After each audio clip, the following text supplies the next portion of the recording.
नमस्ते। चलिए आज सुनते हैं महाभारत की एक बहुत ही मजेदार कहानी। ये कहानी है एक बहुत समझदार राजकुमार की और जंगल में रहने वाली एक जादुई आत्मा की। तो कहानी शुरू होती है। एक बार की बात है, एक बहुत ही बड़ा और पता है बहुत पुराना जंगल था। इतना घना कि सूरज की रोशनी भी मुश्किल से जमीन तक पहुंचती थी। और वहां रहते थे ऊंचे ऊंचे पेड़ और ढेर सारे प्यारे प्यारे जानवर। और पता है इसी जंगल में कौन रहता था? 5 बहुत ही बहादुर भाई। तो तैयार है? चलिए आज हम उन्हीं 5 भाइयों और एक जादुई तालाब की कहानी सुनते हैं। बड़ी मजेदार है। तो ये भाई थे पांडव। अब हुआ यूं कि वो जंगल में घूम रहे थे और घूमते घूमते पूरा दिन ही निकल गया। सूरज बिल्कुल सिर पर आ गया था और बेचारे सबके सब बहुत थक गए थे। पर सबसे ज्यादा उन्हें बहुत जोरों की प्यास लग रही थी। तो जो सबसे बड़े और सबसे समझदार भाई थे युधिष्ठिर, उन्होंने अपने छोटे भाई नकुल को बुलाया और कहा, नकुल जाओ, कहीं से पानी ढूंढ कर लाओ। नकुल तो फौरन निकल पड़े पानी की खोज में। चलते चलते थोड़ी ही देर में अरे वाह, उन्हें एक बहुत ही सुंदर सा तालाब दिखा। पानी तो एकदम शीशे जैसा साफ और शांत था।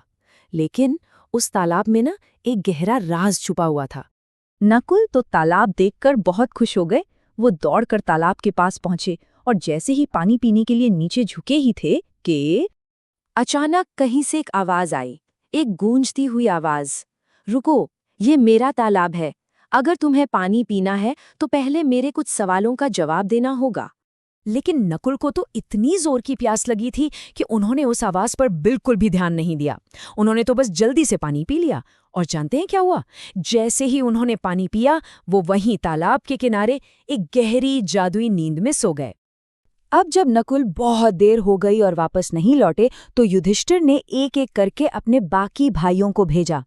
पहले गए सहदेव, फिर धनुष चलाने में माहिर अर्जुन और आखिर में सबसे ताकतवर भीम। पता है, सबके साथ एक ही बात हुई।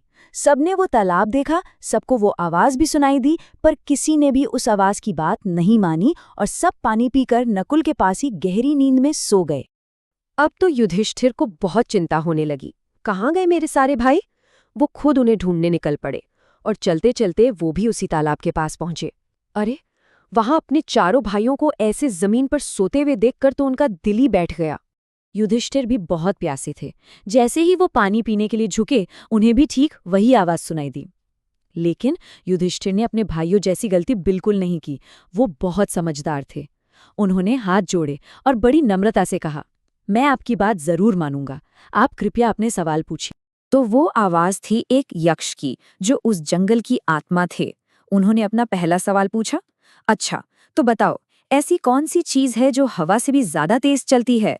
युधिष्ठिर ने तो एक पल भी नहीं लगाया सोचने में। उन्होंने फौरन जवाब दिया, मन। हमारा मन तो पलक झपकते ही दुनिया में कहीं भी पहुंच जाता है, इसीलिए वो हवा से भी तेज है। यक्ष ने फिर अपना दूसरा सवाल पूछा, अब बताओ, ऐसी क्या चीज है जो इस पूरी धरती से भी ज्यादा भारी और ज्यादा जरूरी है? युधिष्ठिर ने प्यार से मुस्कुराते हुए जवाब दिया, माँ। एक माँ का दर्जा तो इस पूरी धरती से भी बड़ा और भारी होता है। अब बारी थी यक्ष के आखिरी सवाल की। उन्होंने पूछा, अच्छा, चलो ये भी बता दो कि इस दुनिया में सबसे बड़ा सुख, सबसे बड़ी खुशी क्या है? युधिष्ठिर ने बहुत ही शांत होकर जवाब दिया, संतोष। मतलब जो कुछ भी हमारे पास है, जब हम उसी में खुश रहना सीख जाते हैं, वही दुनिया का सबसे बड़ा सुख है। युधिष्ठिर के सारे जवाब इतने अच्छे और सच्चे थे कि यक्ष बहुत खुश हो गए। वो युधिष्ठिर के सामने प्रकट हुए और बोले, वाह, मैं तुम्हारी समझदारी से बहुत खुश हुआ।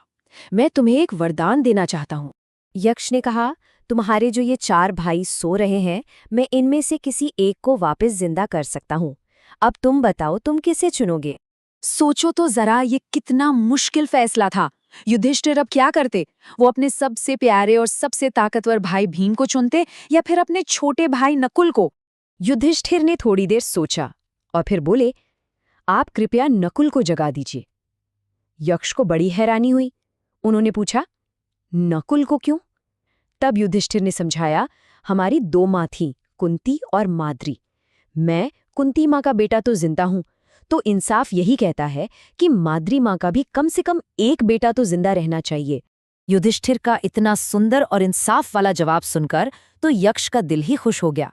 वो युधिष्ठिर की अच्छाई और उनकी सोच से बहुत बहुत ज्यादा प्रभावित हुए। यक्ष ने खुश होकर कहा, युधिष्ठिर, तुम सिर्फ समझदार ही नहीं हो, तुम्हारा दिल भी बहुत अच्छा है, और तुम्हारी इसी अच्छाई के इनाम में मैं तुम्हारे किसी एक भाई को नहीं बल्कि चारों के चारों भाइयों को जगा देता हूँ। और बस यक्ष के इतना कहते ही सारे भाई उठकर बैठ गए और सब फिर से एक साथ खुश खुश हो गए। तो इस प्यारी सी कहानी से हमें क्या सीखने को मिला?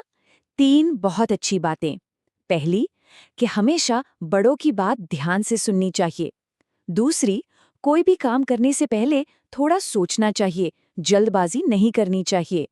और तीसरी और सबसे जरूरी बात, हमें सबके साथ अच्छा और एक जैसा व्यवहार करना चाहिए, बिल्कुल वैसे ही जैसे समझदार युधिष्ठिर ने किया। चलिए, अगली कहानी तक के लिए नमस्ते।